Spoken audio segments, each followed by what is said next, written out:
Hey, hi, hello, Derek Parker here, DP. I'm an NBA draft writer for Draft Digest on the Sports Illustrated Fan Nation channel.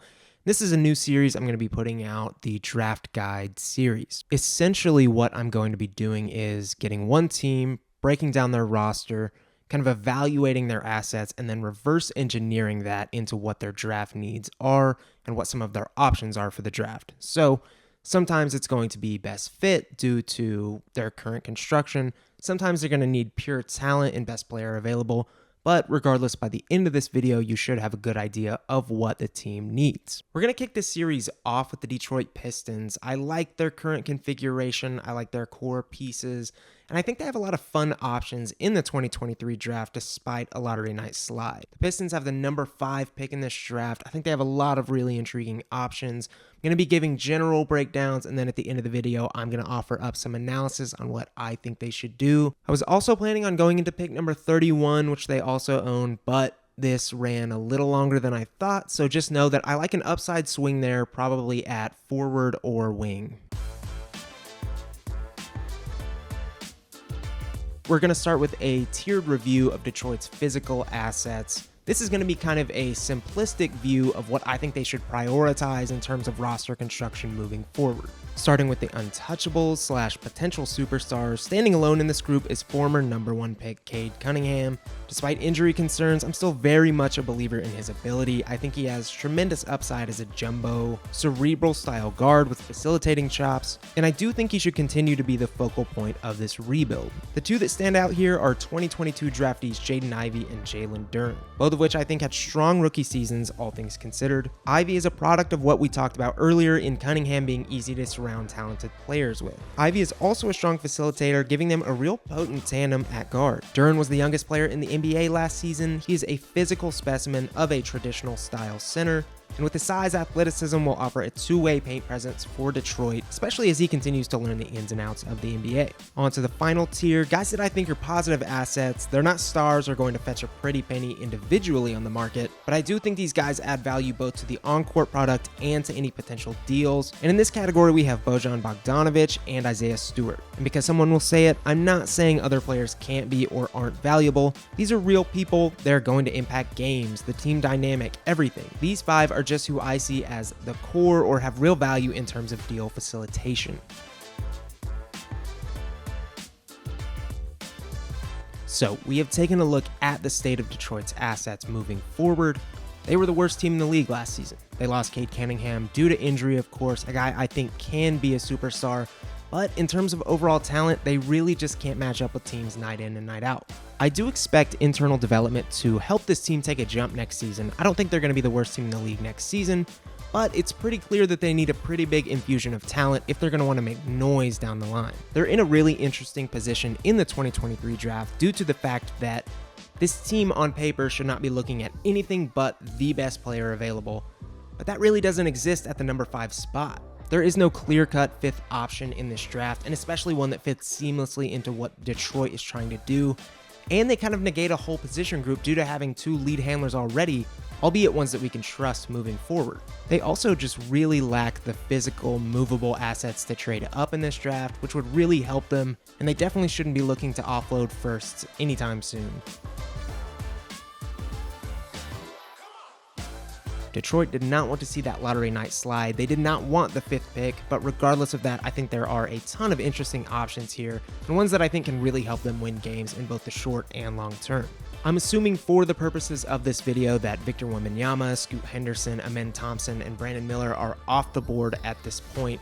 The only scenario worth diving into here is if Brandon Miller takes a draft night tumble. If Brandon Miller is there at number 5, or if the Pistons have the opportunity to trade up to number 4 with the Rockets to grab him, what have you, he is the pick. He trumps everything I'm about to say. He fits this roster impeccably. He would be an incredible fit for the Pistons.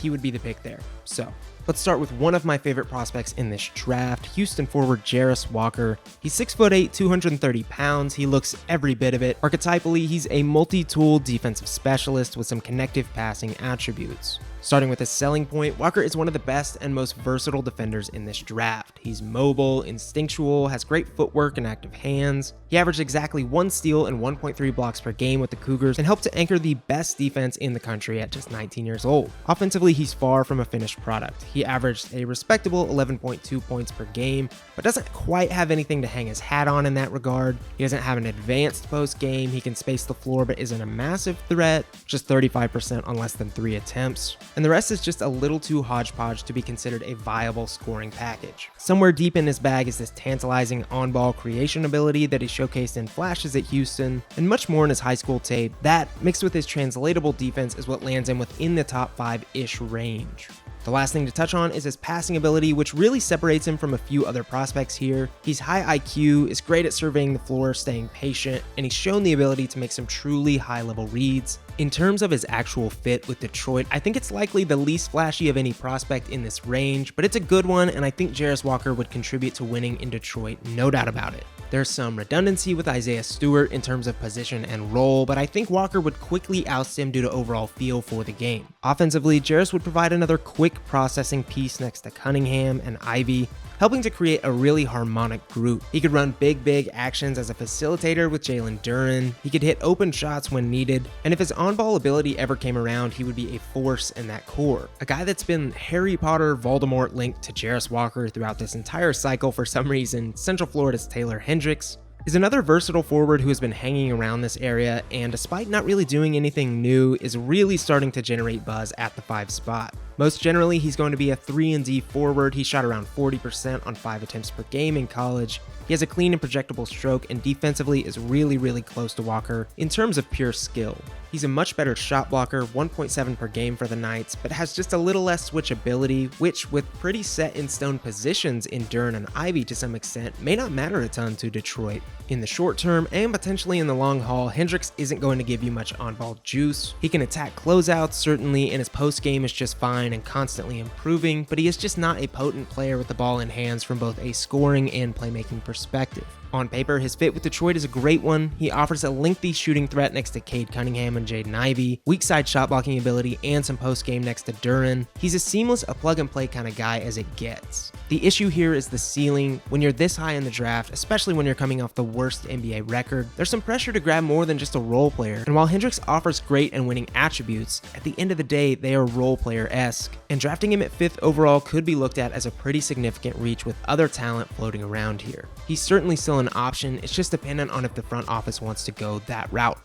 At 6'6" out of Villanova, Cam Whitmore is a hyper athlete who skyrocketed up prospect rankings with an incredible FIBA performance. As a scorer, he's very physically imposing and a clear leap ahead of most of his competition athletically, and it creates real advantages for him at times. There's the off-ball version, which offers timely cutting, transition prowess, and some fine catch-and-shoot numbers, 40% this year on catch-and-shoot threes. And then there's the on-ball version, which has great explosion and a solid first step, but lacks some tangibility due to a looser handle and concerns about decision-making. But it is clear if he can manage to package everything together, he is going to have limitless potential due to his intangibles.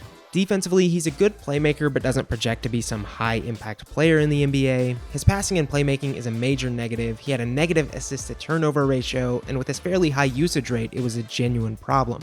The obvious question here is, for a team that already has 2 potentially great passer playmakers, is it really necessary for Whitmore to have that as a positive trait too? And it's a cop-out answer, but I think yes and no.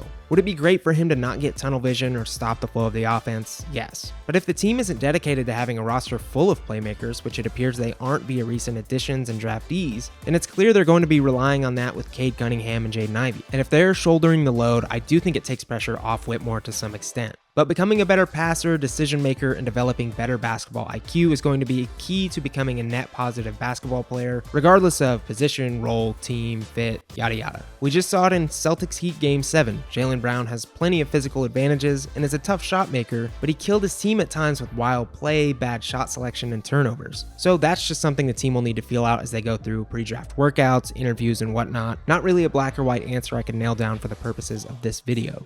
One half of the Thompson twins duo of the Overtime Elite, Ausar Thompson is a 6'7" wing who's going to fill a connector-style offensive role and offers some stalwart tendencies on defense too. Despite not being quite as athletic as a man, Ausar still offers next-level stuff in terms of power and explosion, body control, verticality, you name it. He's still in the top 1% of athletes on this big blue ball, and that's apparent in his scoring and even defense at times. He's got a pretty strong handle and is a great finisher around the rim, but most simply wasn't and likely won't be ready to be some on-ball presence. But he's going to get his in transition buckets, timely cuts. He's a lob threat due to his verticality. He'll be able to slash in moderation, but initiating any sort of half-court offense simply isn't his bread and butter. His shooting is a major work in progress. He hovered around 30% on low volume, and the shot form doesn't do a ton to dissuade doubt, but the OTE does use an NBA three-point line, and I'm betting NBA spacing will do wonders for him in that regard, and he does have the better shot of the two twins undoubtedly. Defensively, he has great instincts, and with his length, functional athleticism, and apparent work ethic and care factor, he projects to be really good down the road. The last thing to touch on is his connectivity. He's a great passer, has high basketball IQ, and feels dedicated to making the right play and playing winning basketball. So while he lacks real superstar upside as a number 1 or 2 scoring option,